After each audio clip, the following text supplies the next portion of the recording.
Morning बच्चों, आज अपन पहले से आगे बढ़ेंगे। पिछली क्लास में अपने योज्य प्रतिलोम और गुणन प्रतिलोम के बारे में पढ़ा था।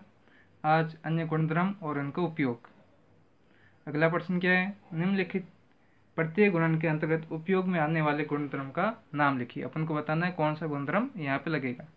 पहला प्रश्न दिया है -4/5 इंटू 1 बराबर 1 इंटू -4/5 बराबर -4/5। यहाँ पे देखो, किसी भी संख्या को अपन 1 से गुना करते हैं तो हमें हमेशा वही संख्या प्राप्त होती है। जैसे 2 को 1 से गुना किया तो क्या मिला? 2। या 1 को 2 से गुना किया तो भी क्या मिला? 2। तो किसी भी संख्या को 1 से गुना करने पर वही संख्या प्राप्त होती है। इस नियम को बोलते हैं गुणन का तस्मक। तो ये कौन सा नियम हो गया? गुणन तस्मक। अब इसके अकॉर्डिंग जैसे दूसरा क्वेश्चन इसका दिया है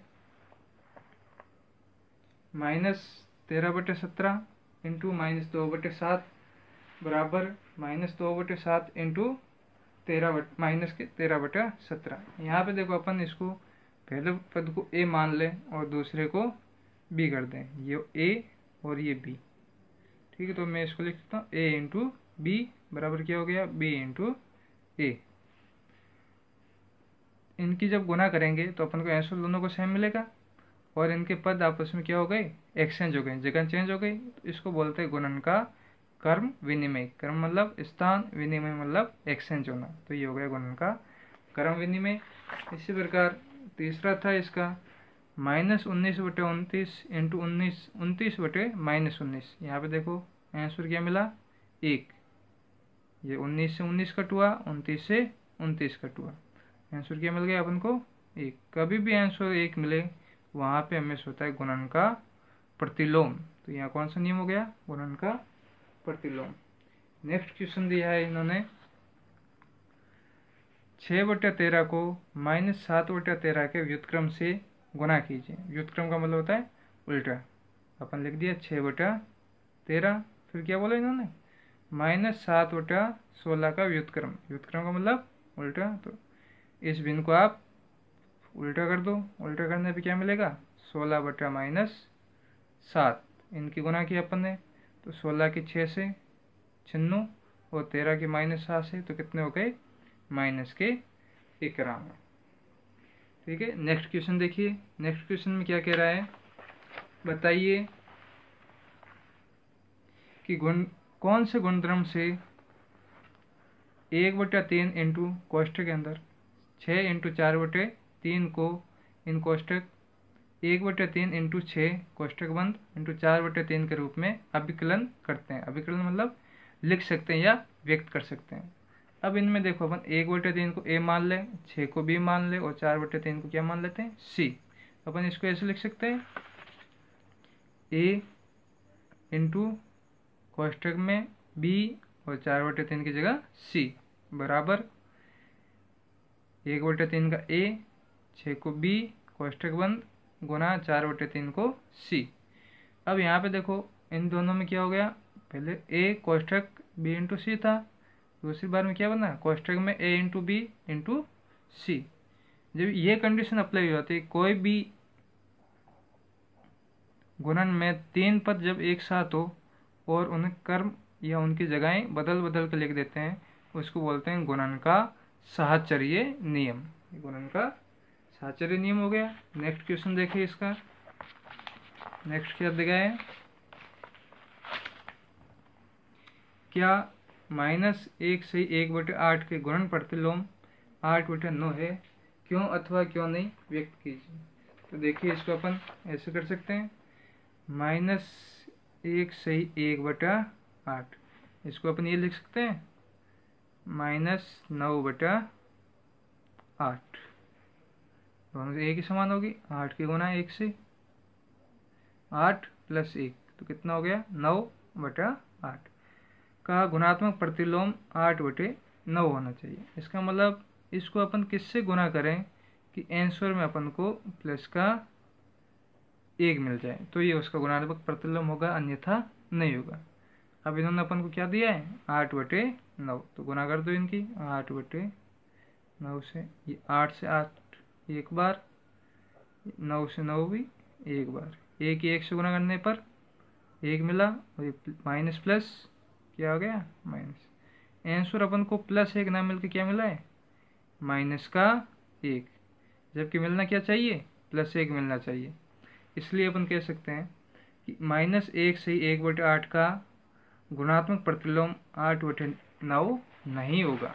तो इसको ये हो गया 1 से 1/8 का गुणन प्रतिलोम 8/9 नहीं होगा, क्योंकि इनके गुणन से -1 प्राप्त होता है, जबकि गुणन प्रतिलोम के लिए +1 प्राप्त होना चाहिए।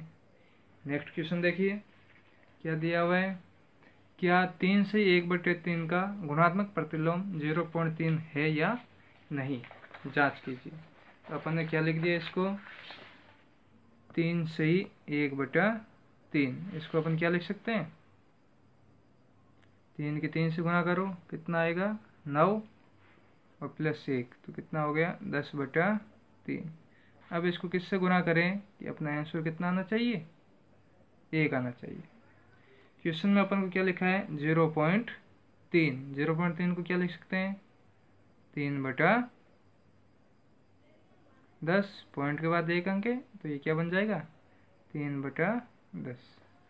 अब इन दोनों की गुणा करने पर यदि अपन को 1 प्राप्त होता है तो ये इसका गुणात्मक प्रतिलोम है, अन्यथा नहीं है। 3 से 3 कट हो गया, 10 से 10 ये भी कट हो गया, एक बार 1 से गुणा किया क्या मिला 1 आंसर मिल रहा है, इसका मतलब ये इसका गुणात्मक प्रतिलोम है। इसको अपन ऐसे लिख सकते हैं 3 से 1/3 का गुणात्मक प्रतिलोम 0.3 है, क्योंकि इनकी गुणा करने पर +1 प्राप्त होता है। नेक्स्ट क्वेश्चन देखिए नेक्स्ट क्या कह रहा है। ऐसी परिमेय संख्या जिसका कोई व्युत्क्रम नहीं है तो होती है शून्य। शून्य का कोई भी व्युत्क्रम नहीं होता है। शून्य का उल्टा क्या होता है 1/0, जो कि क्या होता है अपरिभाषित।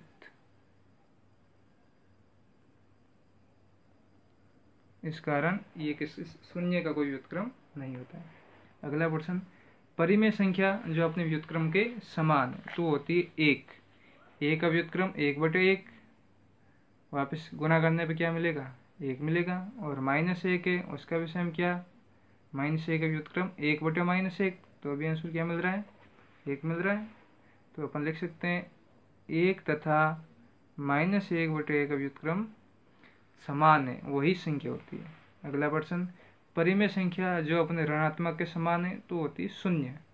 0 को चाहे आप प्लस लिखो चाहे माइनस लिखो, उनके मान में कोई भी चेंज नहीं होगा। जैसे 5 में 0 प्लस किया तो आंसर क्या मिलेगा 5, और 5 में से 0 माइनस किया तो भी क्या मिलेगा 5। तो लिख सकते हैं परिमेय संख्या जो अपने ऋणात्मक के समान है तो वो संख्या क्या हो जाएगी 0 या 0।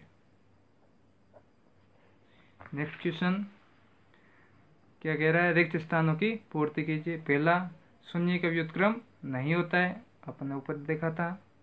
संख्याएं 1 तथा -1 स्वयं के व्युत्क्रम में, 1 का व्युत्क्रम 1 और -1 के व्युत्क्रम भी क्या होता है -1।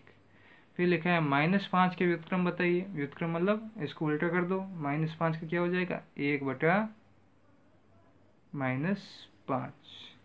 नेक्स्ट 1/x, जहाँ x का मान क्या नहीं हो सकता है 0, क्या व्युत्क्रम क्या है, इसको उल्टा कर दो, 1/x को क्या लिख सकते हैं x/1, इसका व्युत्क्रम क्या हो गया x/1। नेक्स्ट, 2 परिमेय संख्याओं का गुणनफल हमेशा परिमेय संख्या ही होती है।